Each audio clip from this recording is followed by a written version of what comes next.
Bonjour à tous, c'est Gilles Mansier, je voulais vous saluer aujourd'hui. Je viens ici pour parler rapidement, adresser quelques idées. Je fais que partager des idées sur des idées qui sont connectées à la philosophie, à la sagesse. La philosophie, c'est l'amour de la sagesse, la découverte de la sagesse, toujours découvrir. La plus haute sagesse que l'on peut comprendre reste une sagesse qui date depuis des millénaires. Elle nous a été révélée par Socrate.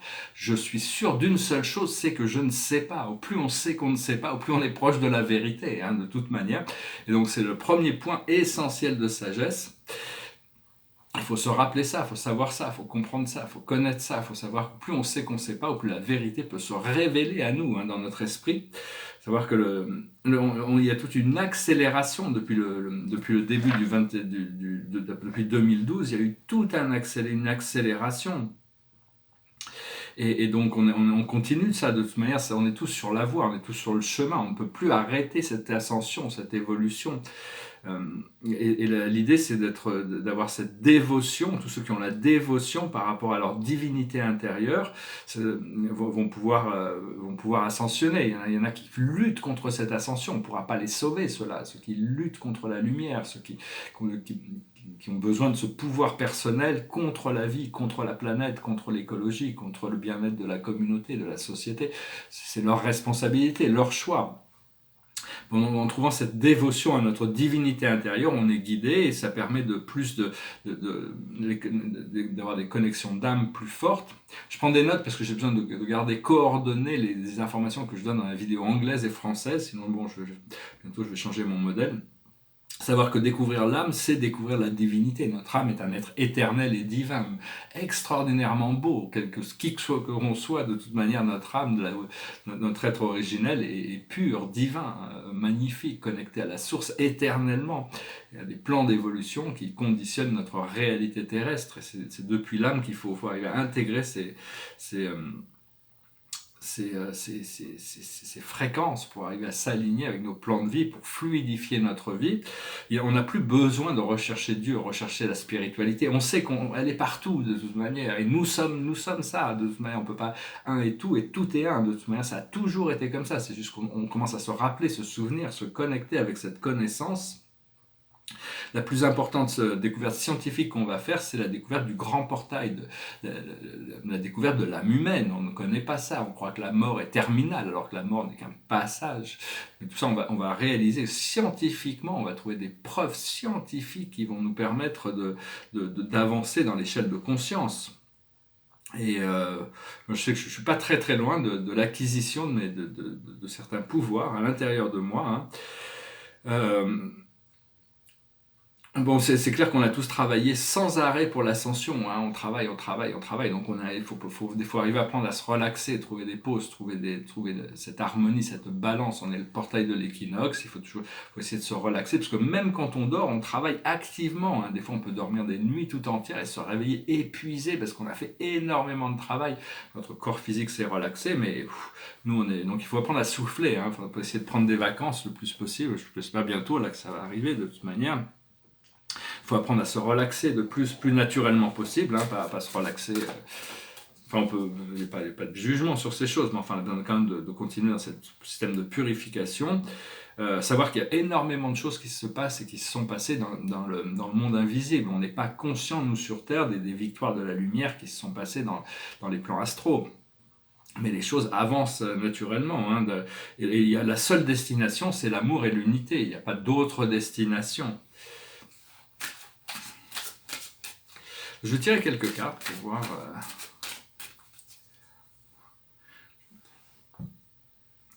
Je vais essayer d'éviter les problèmes, toutes ces choses qui adressent le monde en ce moment. Quand ce sera le moment, je les adresserai.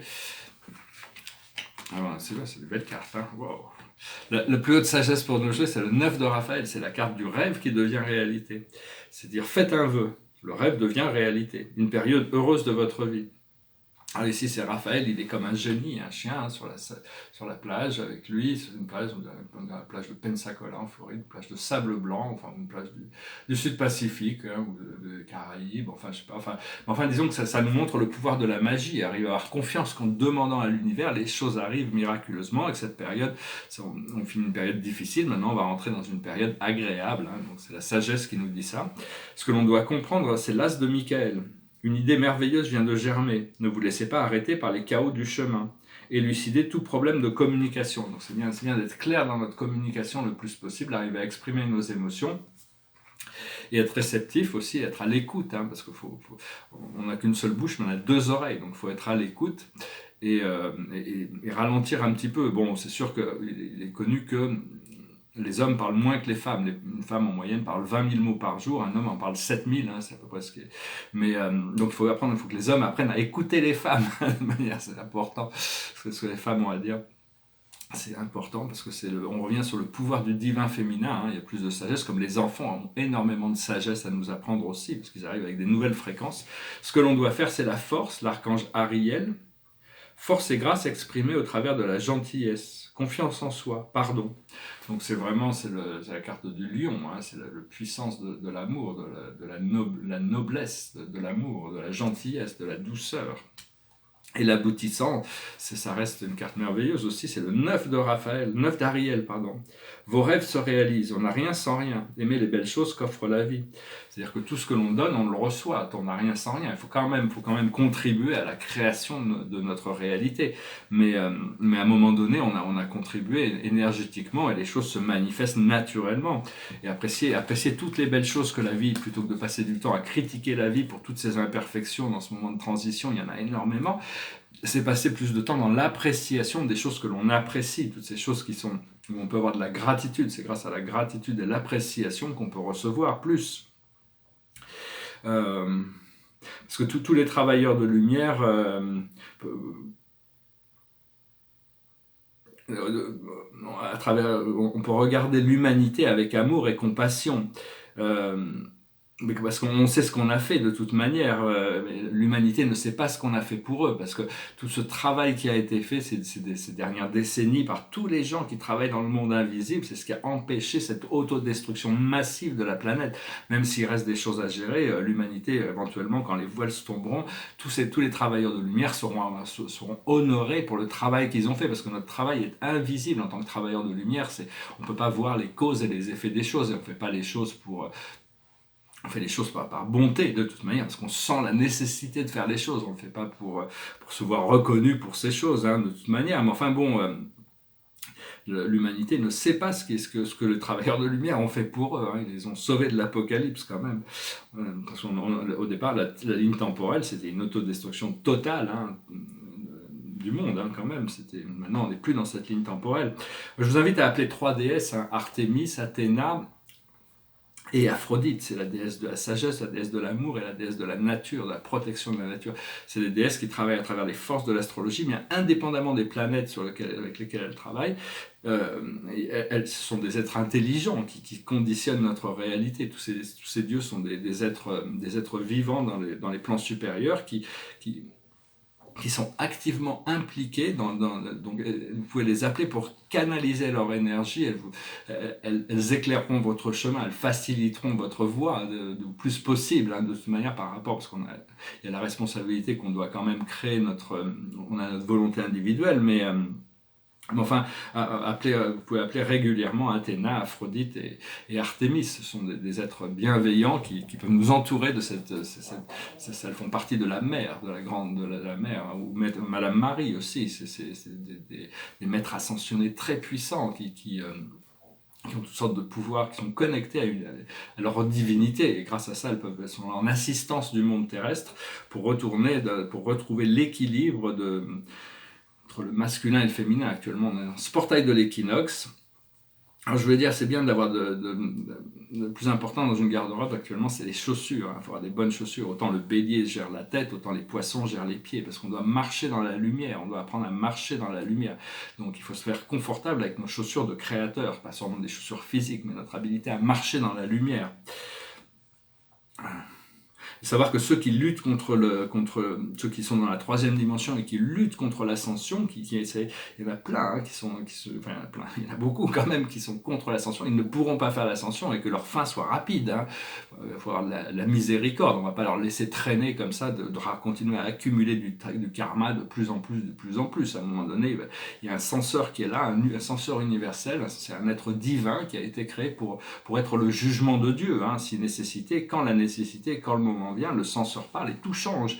Il a un pouvoir absolu sur la réalité. C'est comme si, quand le censeur a parlé, c'est comme si les anciens des jours s'étaient prononcés. Donc on veut quand même retarder ces effets de cette réalité dans laquelle on vit n'a jamais été censurée par un censeur, hein, sinon il n'y aurait pas tous ces chaos, toutes ces choses sombres qui se passeraient. Mais disons qu'on arrive à ce point où il va y avoir la nécessité de faire une séparation entre les mondes. Mais enfin, on veut retarder cette expérience le plus possible parce que ça permet de qualifier, de laisser la chance à plus d'êtres humains de se qualifier pour cette ascension. Et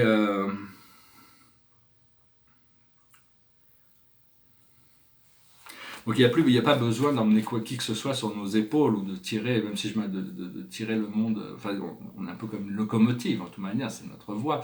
Mais enfin bon, ayez confiance que tous les gens qui, si j'ai arrêté ces vidéos, j'ai confiance que vous trouverez vous êtes déjà ancré sur votre voie. Vous n'avez pas besoin de moi en réalité. C'est juste que bon, on m'encourage à parler, donc j'y suis. Savoir que le retour à la lumière, cette mission on s'est incarné sur Terre pour s'incarner dans la 3D, pour arriver dans la 5D, mais c'était savoir comment on allait retourner à la lumière, hein, mais cette mission elle est accomplie maintenant, même si on n'est pas encore complètement dans la lumière et qu'on a encore des aspects de nous-mêmes qui peuvent être délicats, la mission est déjà accomplie, la Terre est dans son ascension. Alors je vais tirer 5 cartes pour voir un petit peu passé, présent, futur, invisible et visible. Alors le passé c'est Atlantide, ça représente notre passé. Atlantide c'était une civilisation très avancée, très évoluée, une des plus avancées, matérielles, les plus avancées sur Terre, et cette mémoire est en train de faire réémergence. La situation où on est, c'est la santé. On doit trouver tous les moyens possibles pour améliorer la santé, la qualité de notre vie dans notre corps physique. Notre corps physique nous apporte énormément, c'est le véhicule qui nous permet d'exister dans cette dimension. Et le futur, c'est le scribe ou l'écrivain. Est-ce que je me reparler de mon livre, hein, je m'envie de pouvoir sortir mon livre, ce sera le moment, hein, de toute manière, je vais en écrire d'autres. La chose sur laquelle on travaille, c'est l'intégration de l'homme-femme, c'est-à-dire le mental et l'émotionnel, le yin et le yang, le créatif et le réceptif, le noir et le blanc. Toutes ces phases d'opposition et de dualité doivent s'harmoniser. Elles ne doivent pas se tourner le dos comme ça, elles doivent plutôt Et l'aboutissant, c'est la vie amoureuse. Donc c'est la vie amoureuse, donc on va voir, hein, parce que l'amour, on ne peut pas choisir de tomber amoureux, il faut choisir de tomber amoureux de soi-même, de s'aimer soi-même inconditionnellement. C'est un grand challenge parce qu'on voit toutes nos fautes et on dit je ne mérite pas de m'aimer autant que je pourrais aimer quelqu'un d'autre dont je ne vois pas les fautes. Mais c'est d'arriver à s'aimer soi-même inconditionnellement, mais par rapport à quelqu'un d'autre, on ne choisit pas les gens sur lesquels on tombe amoureux, on ne peut pas se forcer à tomber, c'est quelque chose qui arrive naturellement, hein, de toute manière, et donc il faut rester réceptif à ça, avoir l'amour, avoir assez d'amour pour avoir le cœur ouvert, pour être ouvert à l'amour. Derrière moi c'est un autre portrait, hein. J'essaie de les montrer un petit, je change le cadre tous les jours, je montre un nouveau portrait, c'est des portraits, j'en ai fait pas mal cette année. Et ici c'est un autre portrait c'est un portrait de Orlet ou de Thoth, je sais pas, enfin c'est sur le pouvoir du rôle de la Menti. En dessous de ces pyramides, il y a les rôles de la Menti, cet Akash, ces plans de transition des âmes avec le symbole du paradis, ici le paradis, les 21 satellites du paradis, l'univers central. Je ferai des vidéos sur toutes ces choses pour expliquer plus en détail. C'est des réalités qui appartiennent au futur éternel ou au passé éternel. Pour le moment, on vit dans un univers cosmique, un univers magnétique, un univers de matière sombre. Tout est reflété magnétiquement avec un pendule qui va de la lumière à l'obscurité, du bien ou du mal. Et on doit arrêter le pendule de la dualité pour s'aligner sur le pilier vertical. Alors, je vais finir avec une chanson. Je sais pas, j'en ai pris une un peu au hasard, cette qui était dessus. Hein. C'était une chanson de Cure, it goes like this. Show me how you do that trick, the one that makes me scream, she said, the one that makes me laugh, she said, and threw her arms around my neck. Show me how you do it, and I'll promise that I'll run away with you, I'll run away with you. Spinning on that dizzy edge, and I kissed her face, and I kissed her head, and I dream of all the different ways I had to make her glow. Why are you so far away? She said, why won't you ever know that I'm in love with you, that I'm in love with you. You, soft and lonely, you, lost and lonely, you, strange as angel, dancing in the deepest ocean, twisting in the water, you just like a dream, you just like a dream. Daylight licked me into shape, I must have been asleep that day, and moving lips to breathe her name. I opened up my eyes and find myself alone, alone above the raging sea that stole the only girl I love and drowned her deep inside of me. You, soft and lonely, you, lost and lonely, you, just like heaven. Merci d'être resté jusqu'à la fin. C'est une belle chanson qui nous explique que quand on est amoureux, c'est un peu comme si on était au paradis. Hein. L'amour est la plus puissante de toutes les forces de l'univers, de toute manière. Donc on veut rester bien connecté à cette possibilité d'expansion de notre amour, de notre lumière, de notre sagesse, de notre lucidité, et de développer le courage qui nous permet de franchir ces barrières qui nous permettent d'avancer dans la vie. Je vous remercie pour tout, je vous souhaite une excellente journée, je vous dis à bientôt. Namasté.